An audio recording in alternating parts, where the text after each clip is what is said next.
Hey guys, thanks for joining me for this video. I don't even know who guys entails because my channel is probably deceased. You know, when I was a naive little young teenager and first started this channel, I was hoping that I would become this mega famous person or this big YouTuber. I definitely carried that mindset for quite some time, but I've come to a point where I don't really care about any of that. I just appreciate having this creative outlet for me to exercise my video editing skills and talk about topics that I'm passionate about. I know with the rise of TikTok that YouTube has kind of been shoved into the back burner. I definitely have some ideas for making short form content, but long form content is always going to be where my heart's at. It's that creative freedom and the space to just talk. It's a pain in the ass, don't get me wrong, but I love editing videos and it's something I've been doing for quite some time. So I guess with that being said, we can start off with one mental health life lesson, which is do whatever the you want and who gives a shit about what other people think, right? Do it for yourself. For today's video, I wanted to sit down and do my makeup and also talk about the importance of mental health because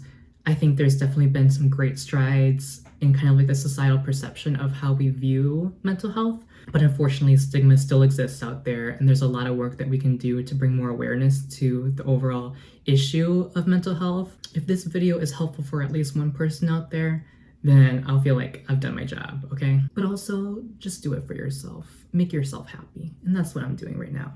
Because honestly, I haven't been very happy recently. And it happens to the best of us. I could go on and on about things that have been happening to me, but to put a long story short, I've been dealing with a really serious injury that has put a halt to a lot of plans that I've had. And as a result, I have not been in the best headspace. But the thing about being in a bad headspace is sometimes you can't just wait for it to pass. You have to fight it and realize that not every day you're going to feel motivated or just happy in general. And you just kind of have to suck it up and take the initiative and do the things that you want to or need to do.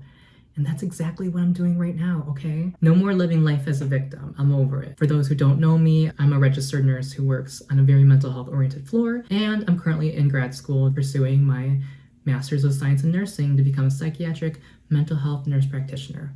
Holy shit, that was a mouthful. But you get the point. I give a lot of f***s about mental health, all right? And as we all should, to be honest, and I'm gonna tell you why. So let me zip my lips and let's get started.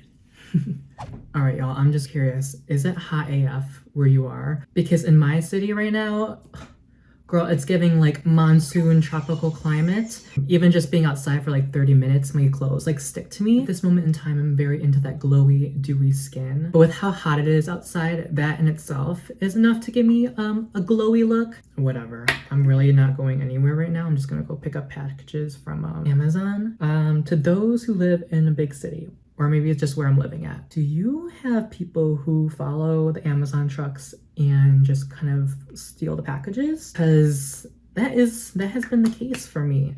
And I've kind of learned my lesson through a shit ton of refunds and frustration that the best course of action is just to send it to an Amazon hub locker. Anyways, that is not what we're here to talk about. We're here to talk about why mental health is so damn important.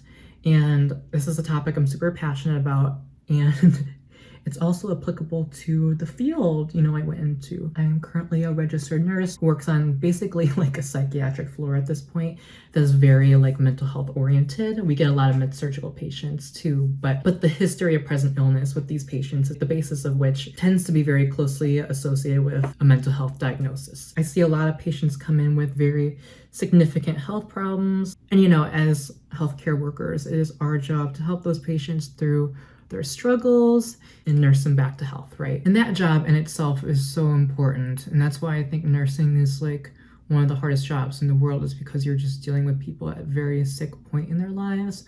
Sometimes, this period of sickness and bad health is not even just a temporary thing. It can also very well be a lifelong chronic issue for them. But how that ties into mental health is we can do all we can for these patients, physiologically, essentially trying to give them as much of a clean slate of health as possible.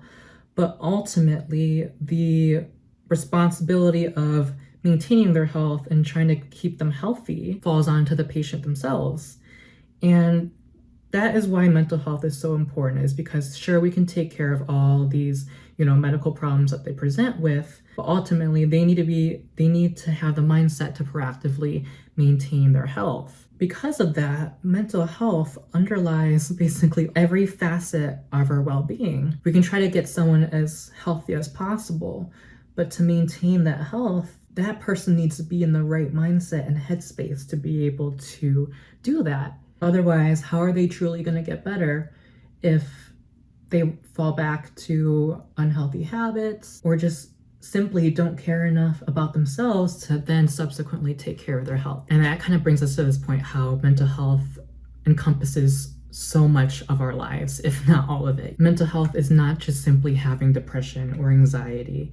It's way more than that. It entails how we approach life and emotions we feel, and also how we handle those emotions, which all ties in with one another. You know what I'm saying? Like, we like to emphasize the point of like mind-body connection, and there's certainly, a philosophy to that. Also, I'm just like gonna be really extra with this makeup because why not, I can go to Amazon looking glam AF if I want to, you know what I'm saying? We are entitled to do stuff like that. Be extra if we want, be pulled back if we want, and just have fun with it. I think in recent times, the attitude surrounding mental health has certainly improved, and I'm really happy with the strides kind of society, collectively has taken to reduce stigma and to bring more awareness to the topic of mental health. But with that being said, I think there's a lot of improvement that we can do, and I've seen it, working in healthcare and just even in my experiences in day-to-day life as well. There's still definitely a lot of work that needs to be done, and you can certainly say that about so many different facets of life, right? But because of the importance of mental health, that's why I think it is an issue that takes priority over a lot of things. Ultimately, I think the key to living a happy life is to take care of your mental health, right? Because if you're not happy, then as a result, your mental health is probably not in a great spot. And if your mental health isn't doing great, then it is so easy for other things to fall off. When it comes to taking care of ourselves and trying to be happy, I think superficially, a lot of us know what it takes to get to that point, like eating healthy and exercising. But ultimately, like, if you don't love yourself enough to want to do that, or you've come to a point where you feel so apathetic about a lot of things in life, you're not gonna want to really do that. Our mind is such a fragile thing and can be pretty volatile sometimes, if not all the time. And that's why it's so important that we prioritize like mindfulness and taking care of our mental and emotional well-beings, because everything's connected, as I said. I'm not gonna touch too much on like my personal, story with mental health, because that's not really what this video is for. But there have certainly been things in my life that have really emphasized to me why mental health is so important. Growing up in a very traditional, I guess you could say, Asian household, mental health was not a thing. It was more so you're either crazy or you're not, and it was all just in your head. There was nothing to it. There was not a diagnosis, or there was no reason to see the doctor.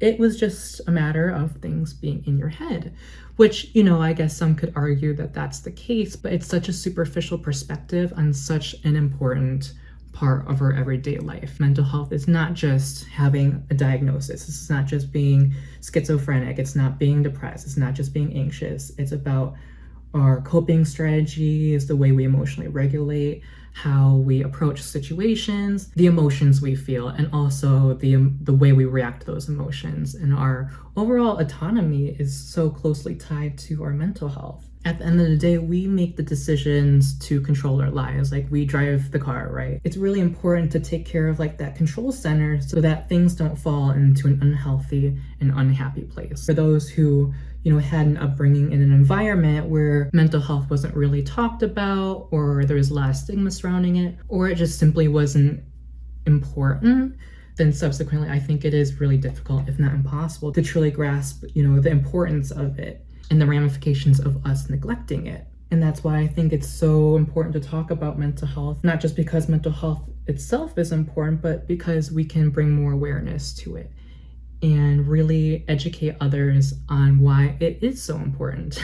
That being said, I think it's important for people to recognize that mental health is not a choice. Yes, there are definitely choices that we make in our lives that are very closely linked to mental health, but there definitely is like a genetic component to it. It's like that concept of nature versus nurture, right? Like how much does our environment that we grow up in influence our mental well-being, and how much of that is kind of like predetermined from the start, you know, when we come fresh out of the womb. And with that being said, I think that's why we should also treat it just as seriously as any other health issue. Not taking care of our mental health can have such a detrimental impact on so many different aspects of our lives. It can impact our relationship with friends, with family, with ourselves, and even our relationship with life. You know, it is so easy to become very apathetic and kind of just blasé about life. If you're not in a happy place, you kind of just lose sense of the value of life and all the great things it has to offer when unhappiness takes over your life. Life is definitely worth living, and we all have so much potential. But if we're blindsided by the issues that plague our mind, then life unfortunately seems less appealing. And that's why some people resort to really drastic and really devastating measures. No matter like how cognizant you are of the importance of mental health, I think ultimately we're all dealing with our own struggles behind the scenes, and we all sometimes face mental health issues. You know, I think we get stressed out over things like work and school, or anxious over things not going the way that we envision, or sad when friendships end, or the lives of people we care about end. And those are all things that happen to basically all of us, and it all ties into our mental health. At the end of the day, we all are fighting our own battles with mental health, and some of those fights can be a little bit more intense than others. With that being said, I think everyone's mental health is of the same value. No matter what our struggles are, they all merit the same amount of attention and care as anyone else's. Life is just unfortunately painful. The intensity of that pain can definitely vary from person to person, but any one person's pain is just as valid as the next person's pain. And I'll definitely touch more upon this topic in later videos, but I think that's why it's so important we don't get engulfed in the victim mentality and kind of comparing our trauma to someone else's and being like, well, I went through something way worse than you have. Mental health doesn't just affect any one person, it can affect all of us.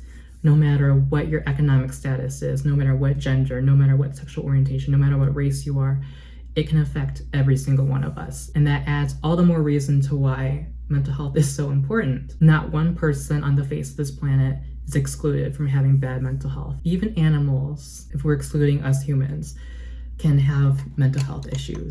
I think kind of going off of that too, it's so damaging to kind of compare each other's mental health struggles and believe that you are more of a victim than someone else.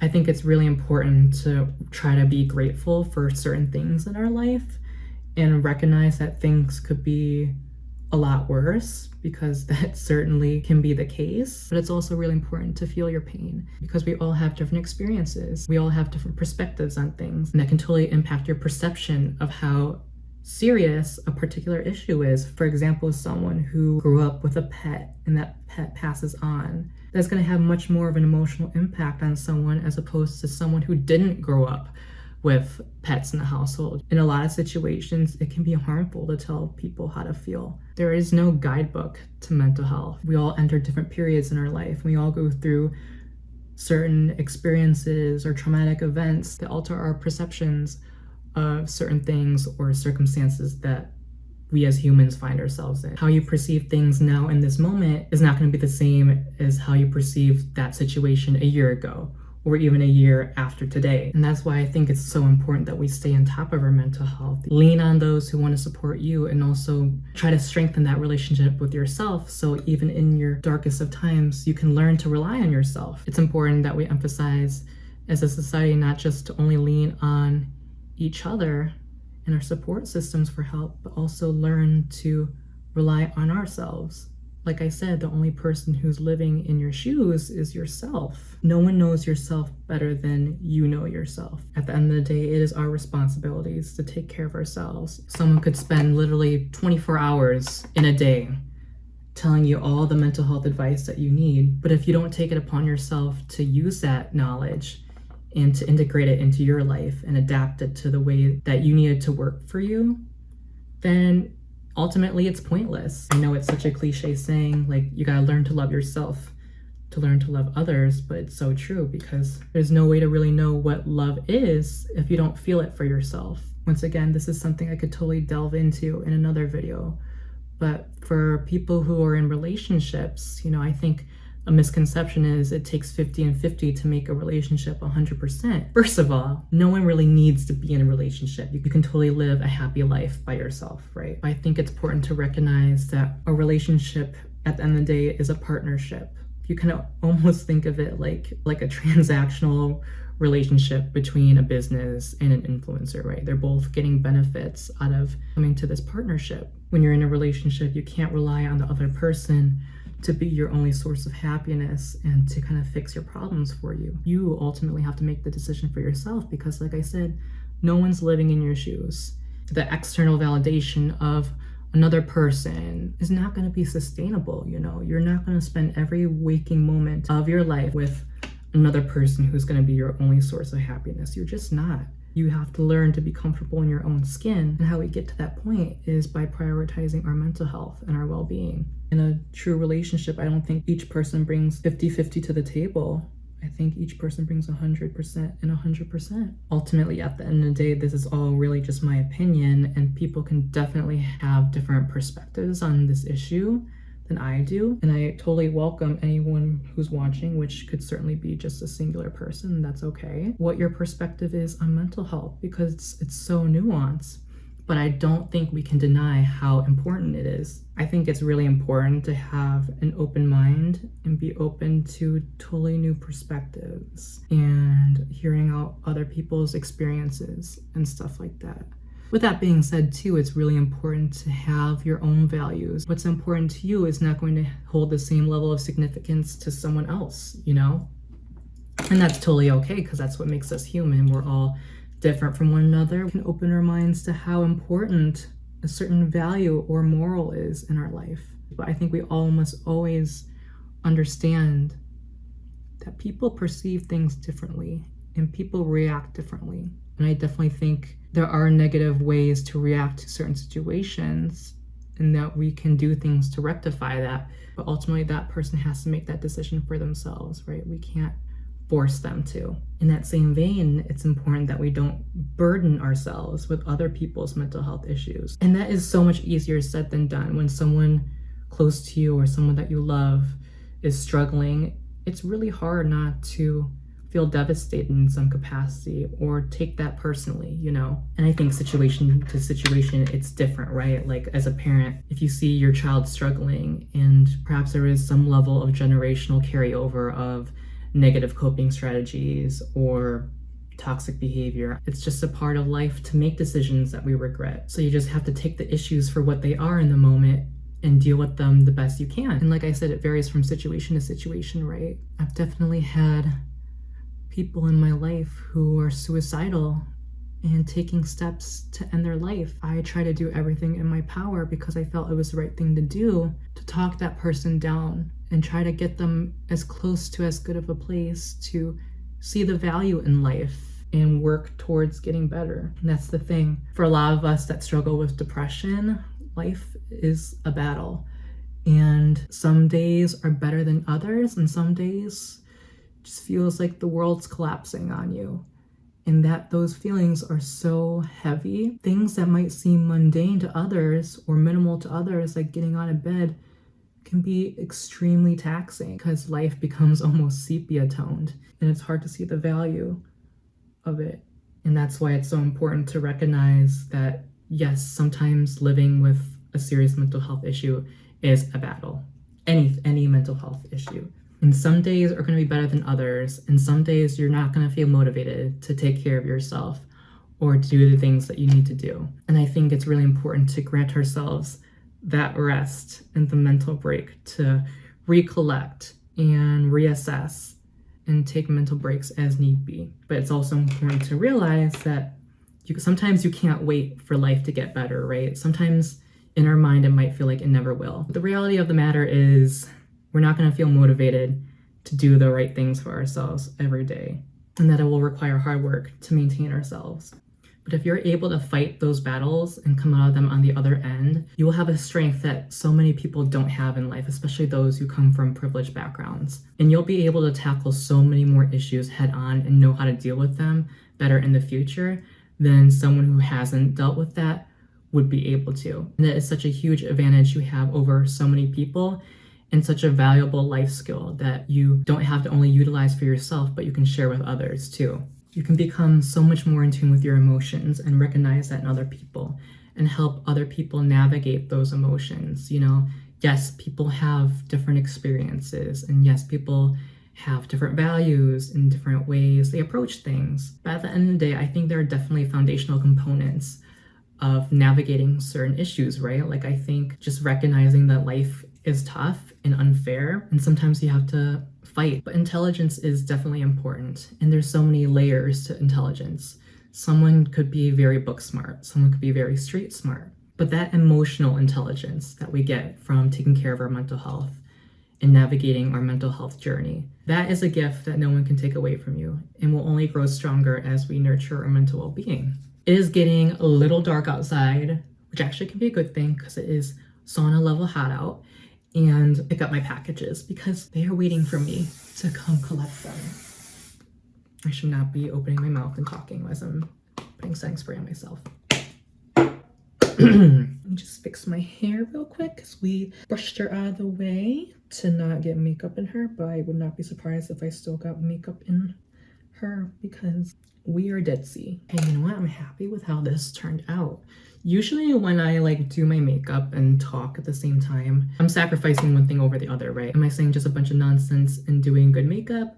Or am I doing horrible makeup but really pouring my heart and soul into every word I'm saying? But actually in the past, I think I've done shitty makeup and talked a bunch of bullshit. So it is what it is. I think we achieved this flushed kind of allergic reaction look that I was going for, which, you know, kind of borders on like the K-beauty look, you know what I'm saying? But I just kind of wanted to keep it a little bit more simple. Also, I just was not in the mood to be talking for like 3 hours in the past because that's a bitch to edit. Okay guys, thank you so much for watching. If you made it to the end of this video, I sincerely appreciate you sticking around and hanging out with me. I actually really enjoyed doing this. I'm really hoping, because this has been my struggle, that I'll be able to maintain a consistent upload schedule and keep doing this because I really did enjoy this. I really want this to become kind of a series where we do our makeup and talk about really important mental health subjects. I definitely have a lot of ideas for more of these kind of chit-chat things, such as like talking about substance use and relationships and just overall like anxiety and depression. And I really want to delve more into those topics because I think they're super important. Like I said, you know, we can all take the initiatives to better ourselves, and that comes from bettering our mental health. We're never going to be perfect, and that is such a subjective, stupid term that I hate. But every single one of us deserves to be happy and to be healthy, and a lot of that stems from our mental well-being. I'm just going to close the video, and once again, thank you guys for watching. I have a lot of creative energy right now, and I want to put more content out there, and I have a lot of ideas. So I hope you'll stick around with me to see them come to fruition. All right, guys, I'll see you in the next video. Take care of yourselves and be well. Bye.